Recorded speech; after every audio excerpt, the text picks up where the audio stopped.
Assalamualaikum warahmatullahi wabarakatuh. Jumpa lagi bersama saya Najla Shihab bersama Abi Muhammad Quraisy Shihab di acara Memahami Islam bersama M. Quraisy Shihab. Terima kasih untuk Anda semua, banyak yang mengirimkan pertanyaan-pertanyaan, usulan tema untuk kita bahas, dan hari ini tema utamanya itu juga dari salah satu usulan pemirsa, membahas kaitan antara Tuhan dengan alam. Nah, mudah-mudahan dapat uraian dan pemaparan dari Abi yang bermanfaat hari ini. Silakan Abi. Baik, bismillahirrahmanirrahim. Hubungan antara Tuhan dan alam. Abi teringat ada satu hadis. Ada yang bertanya kepada Nabi, di mana Tuhan sebelum dia menciptakan ciptaan? Karena dia wujud sebelum adanya ada. Nabi menjawab dengan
ciptaan ini, Allah berfirman kepada alam raya, datanglah, laksanakan kehendakku, kamu suka atau tidak suka.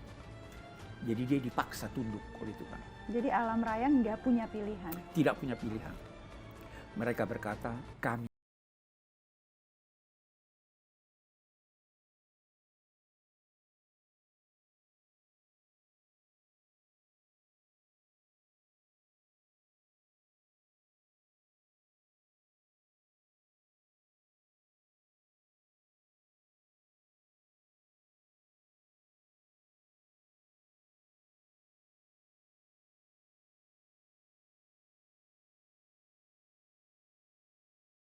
kebiasaan kita melihat matahari terbit dari sebelah timur ya.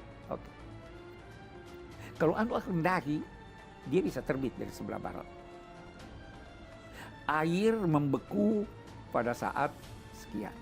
Itulah yang kita namai sebenarnya secara salah kaprah hukum-hukum alam. Sebenarnya hukum-hukum Tuhan yang berlaku di alam raya ini. Itulah yang kita namai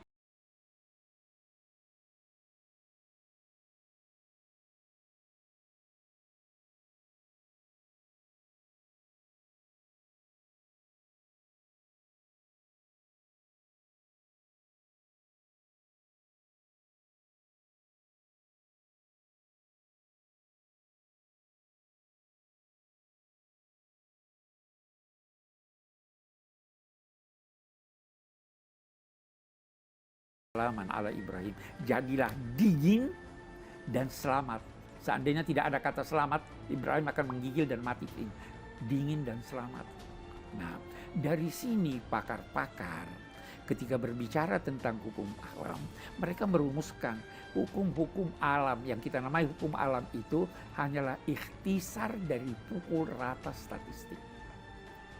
Nah, agamawan lantas berkata, dalam konteks hubungan Tuhan dengan alam, Tuhan yang menentukan, itulah hukum-hukum sebab dan akibat yang kita ketahui, tapi itu tidak mutlak adanya. Sehingga ada yang dinamai sunnatullah, kebiasaan-kebiasaan yang terjadi di alam raya ini. Ada juga yang dinamai inayatullah, pertolongan Allah. Kalau ada pesawat yang jatuh terbakar, sunnatullah, semua penumpangnya tewas. Tapi bisa jadi ada satu anak kecil yang selamat. Itu bukan sunnatullah. Itu inayatullah, pertolongan Allah. Dalam hidup ini ada yang dinamai pertolongan Allah. Nah, disitulah juga lahir bukti-bukti tentang kebenaran Rasul, yaitu adanya mukjizat. Betul. Dan ini akan kita bahas di segmen berikut soal mukjizat. Tetapi yang paling penting tadi dari yang diuraikan Abi, bahwa hubungan sebab akibat pun semua fenomena di alam raya ini tidak terlepas dari kehendak dan kuasa Allah Subhanahu wa Ta'ala sebagai Sang Maha Pencipta. Diingat-ingat itu teman-teman, sebelum kita lanjutkan pembahasan tentang hubungan Tuhan dengan alam. Tadi kita akan membahas tentang bagaimana menjelaskan mukjizat-mukjizat. Jangan kemana-mana, tetap di Memahami Islam bersama Muhammad Quraish Shihab.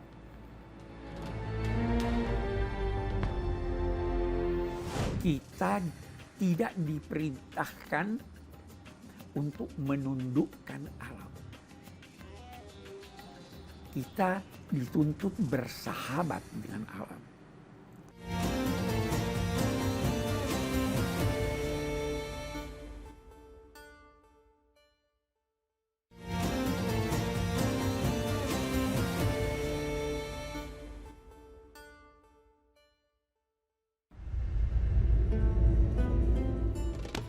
Terima kasih Anda masih bersama kami di Memahami Islam bersama Muhammad Quraish Shihab, dan masih membahas mengenai fenomena yang ada di alam, hubungan antara Tuhan dengan alam.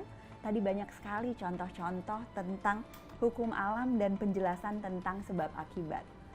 Kita akan bahas berikutnya mengenai mukjizat. Jadi mukjizat ini kan di luar pemahaman tentang sebab akibat. Betul. Di luar kebiasaan gitu ya, Bi. Nah, kadang masih ada yang meragukan ini. Nah, itu gimana, Bi? Apa yang menyebabkan mukjizat terjadi? Apakah Allah punya alasan-alasan khusus? Dan kalau masih ada keraguan tentang itu, bagaimana kita sebetulnya menjembataninya? Oke. Jadi sekarang begini, Allah yang menciptakan alam raya, menciptakan manusia. Allah yang menciptakan manusia itu menghendaki agar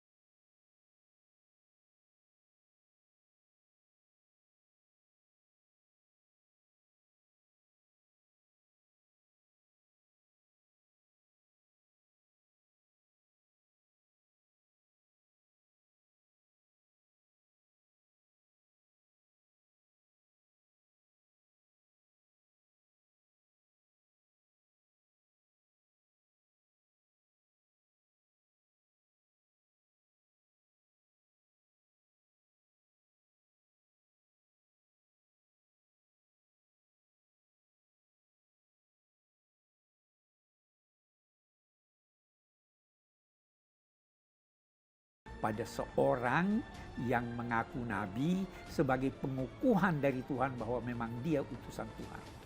Kalau kita dapat memberikan ilustrasi, dia seperti surat mandat.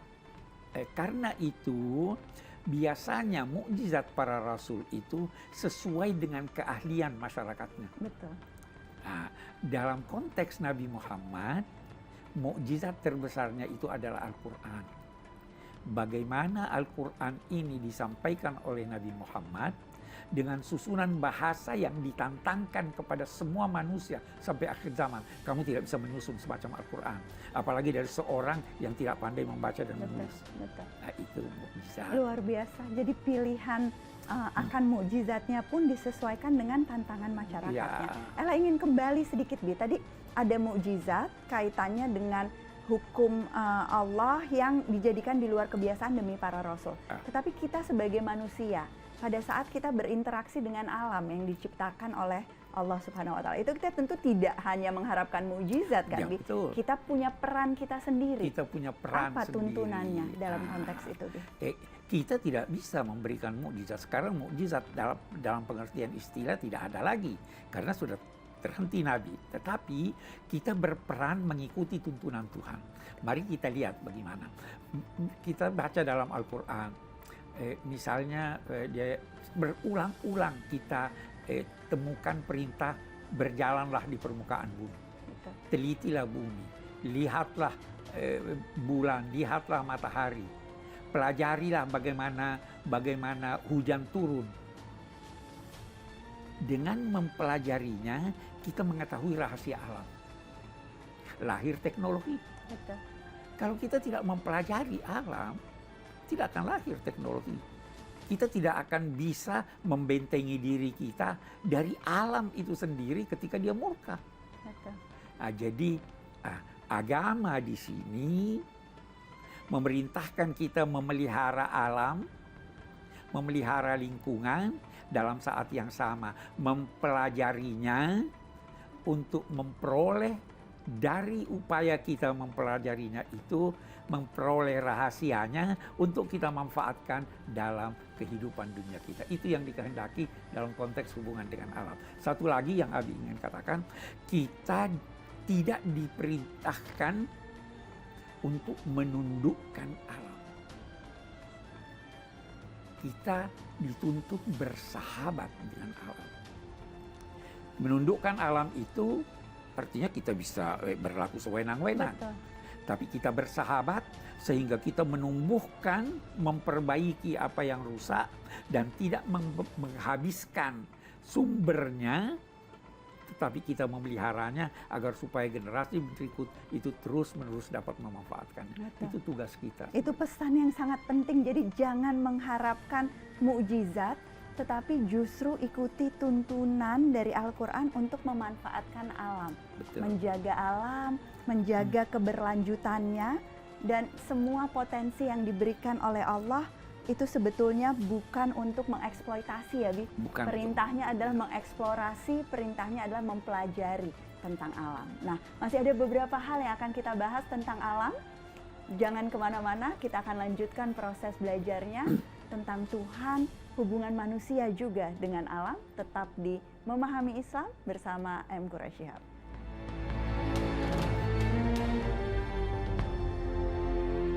Jadi lihat sisi positifnya. Jangan menganggap kalau ada bencana, oh itu karena durhaka. Betul.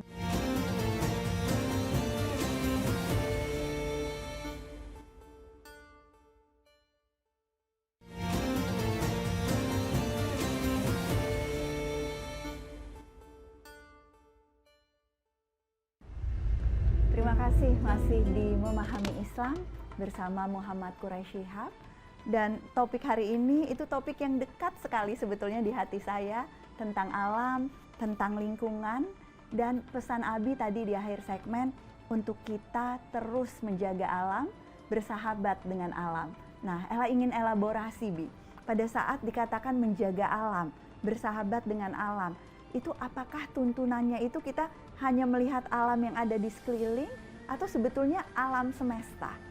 Karena kadang-kadang ada juga yang berpikir, masalah iklim gitu ya, itu terjadinya di kutub gitu, nggak ada hubungannya dengan apa yang terjadi pada kita di Indonesia gitu misalnya. Atau ada yang menganggap isu-isu lingkungan hidup itu soal generasi mendatang, toh terjadinya masih 50 tahun lagi, masih 100 tahun lagi, tidak di masa hidup kita. Bagaimana tuntunan Al-Quran soal ini?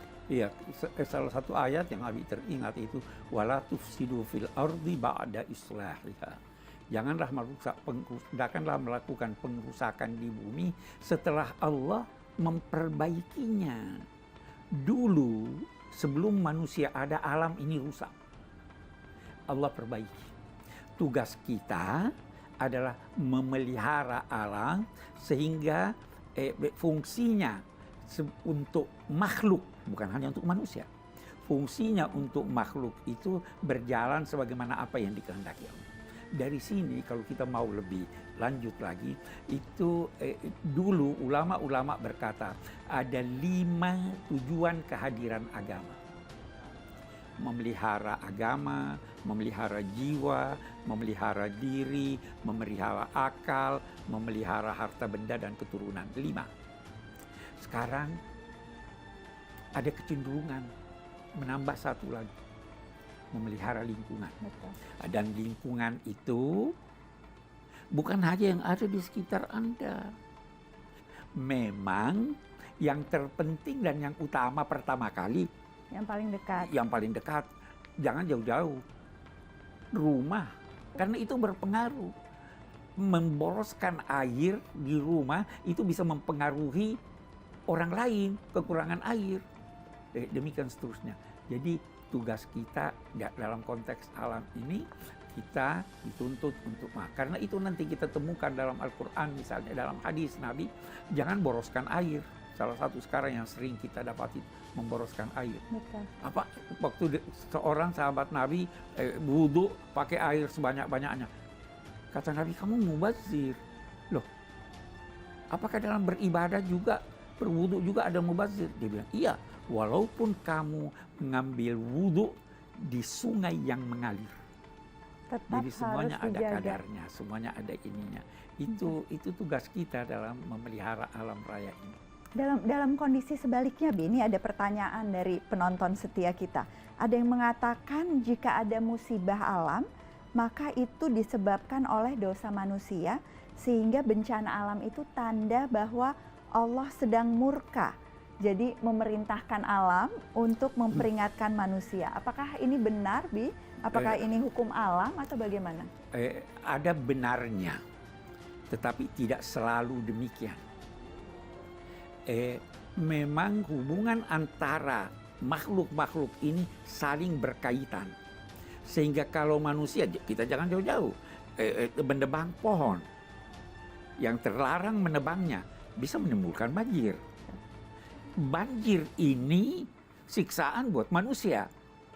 Tetapi tidak semua banjir akibat tebang pohon.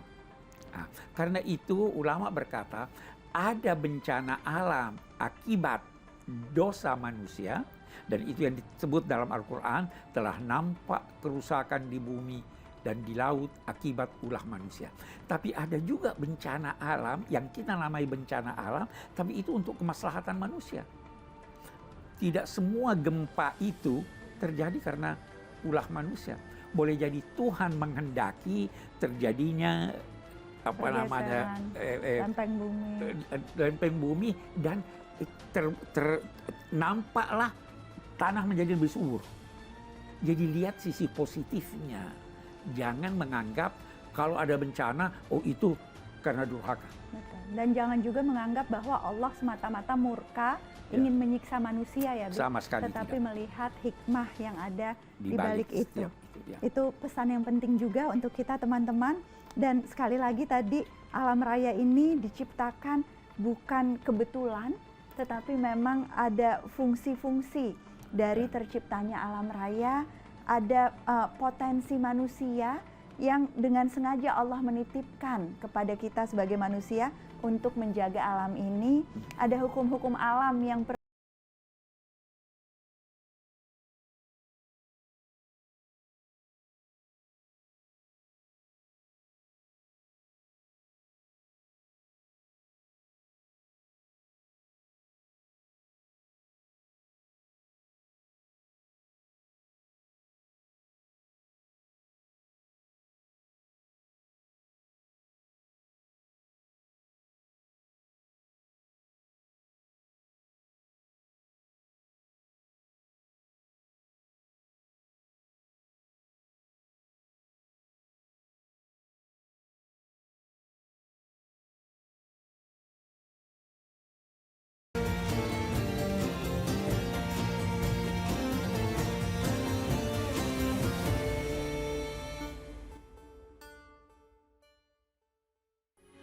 Metro TV